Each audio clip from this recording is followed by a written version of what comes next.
Welcome to another episode of Mad in Love. I'm your host, Dr. David Hawkins, and today we continue with my favorite, according to my producer, Katie, series on the podcast, Dr. Hawkins Reacts. These are always, I get a little anxious about it all, but it's all good, and we're interacting with real people in real situations, and we bring our professional and personal life experiences to this stuff. As I listen to this emotional chaos and emotional reactivity, and I'm struck by how epidemic emotional immaturity is.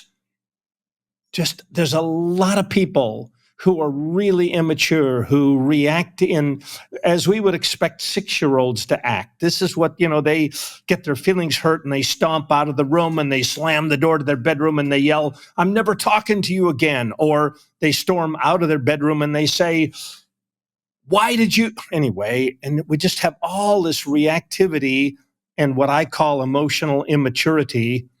And it creates havoc. It just creates havoc. Comment on that. What do you see as far as people, families that have emotional immaturity and emotional reactivity and emotional chaos?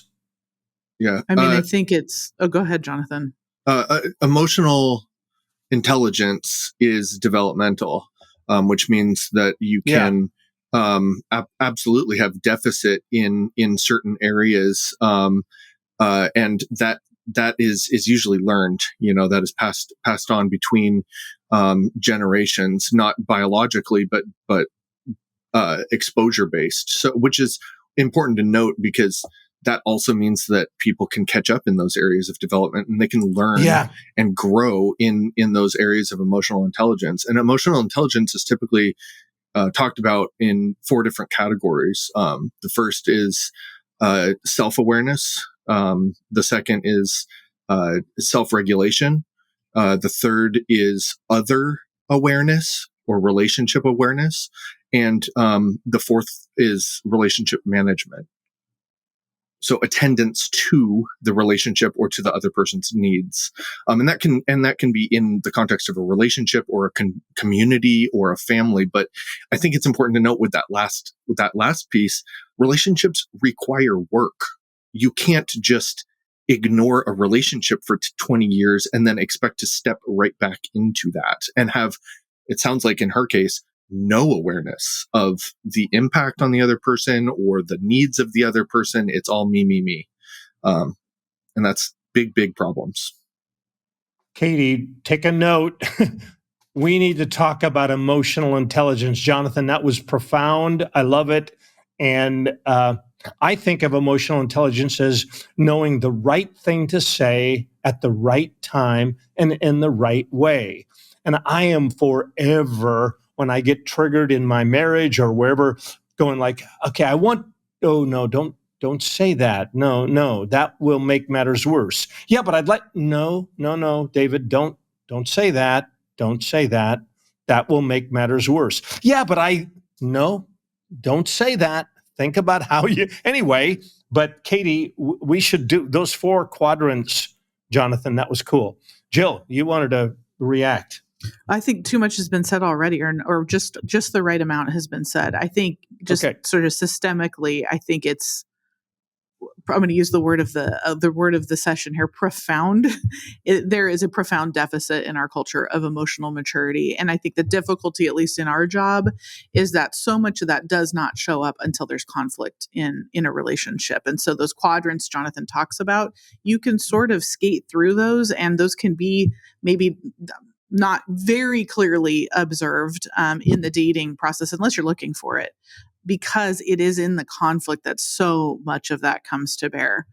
Are you aware of yourself? Are you aware of your partner in that? Do you have the capacity to change course? Can you regulate? Can you filter? So I think, but no, it is certainly what we treat the most, I think, at Marriage Recovery Center is emotional immaturity.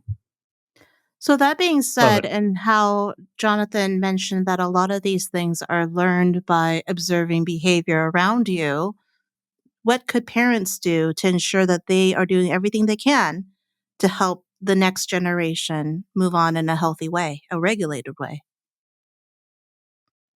I'm a big question. Pleased. I'm watching.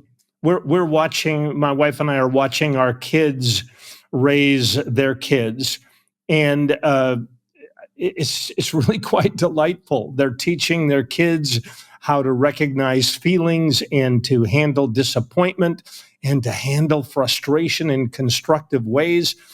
I was raised in a nice family, and I didn't get taught anything directly on how to manage my emotions. I was told, don't do that. Don't pick on your sisters that way. Don't get angry that way. Don't slam the door to your room that way. Nobody sat down with me, but my kids are really doing, we're watching them, and by and large, they're sitting with their children and teaching them how to handle difficult situations when they don't get picked on for the school play, just everyday kinds of situations. How do you handle disappointment? How do you handle your emotions? How do you assert yourself? So anyway, and by the way, Katie, I don't know, I'm not sure I would say there's a generation. I think the world's a mess, frankly. I don't know. My generation is a mess, and anyway, I don't know that there's a generation that has it worse. But Jill, Jonathan, your reactions. What can we teach? What can we ask parents to be sensitive to raise more emotionally mature children? We need about 1,700 hours to talk about this. Yeah. I kind of want to sidestep. I mean, I think you've mentioned a lot. There's so much to this, and I think awareness is part of it, and being intentional about even talking about emotions and allowing your kids to experience. And like you said, David, what do you do in those situations? Not just what do you not do. There's so much to this topic. I don't know how to appropriately respond in a podcast. But teaching, one thing that we're saying again and again is self-awareness and other awareness. Yeah. Teaching empathy, and they're all learnable skills. And I'm delighted that even in our core groups that men and women can learn empathy. You can really think about, what do you think your actions, how do you think they impacted your mate and your family and your children? And anyway, Jonathan, you have more to add? Developmentally, 6-year-olds sometimes have big reactions, but I think it's part of the adult, the caregiver's role to have the perspective and to not emotionally flip to out of control whenever their child is flipping to out of control.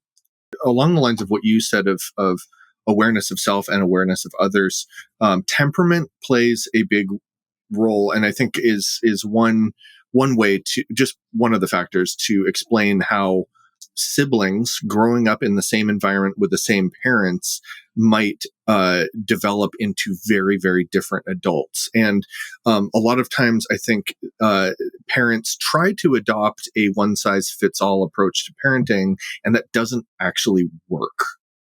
All right. Well, hey, that was fun. Listeners, if any of this resonates with you, you can always start by visiting our website, www.marriagerecoverycenter.com, to book a free 20-minute phone consultation with one of our trained client care specialists to learn how you can get started working with possibly Jill or possibly Jonathan. If you enjoyed this episode, please take a moment to leave us a 5-star review and subscribe to our channel to be notified of upcoming episodes. So, until next time, this is Dr. David Hawkins signing off from Mad in Love. Take care.